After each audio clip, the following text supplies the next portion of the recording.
প্রিয় ভিউয়ার্স, আসসালামু আলাইকুম। ভিডিওটি একটু দেখুন। নদী দখলদারদের দ্বারা দখল হতে হতে একসময় নদী ছোট খালে পরিণত হয়ে যায়।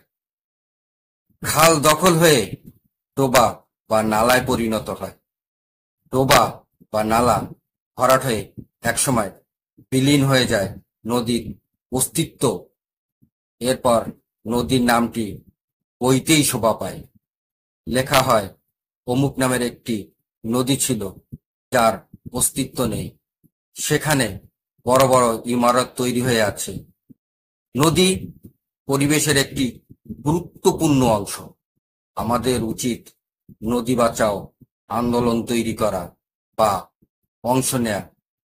আসুন আমরা সচেতন হই, নদী দখল হতে না দেই, পরিবেশের ভারসাম্য রক্ষা করি। ভিডিওটি রূপসা ব্রিজের পশ্চিম পাড়ের ব্রিজের নিচ থেকে তোলা।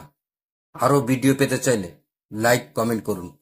ধন্যবাদ সকল ভিউয়ার্সদের।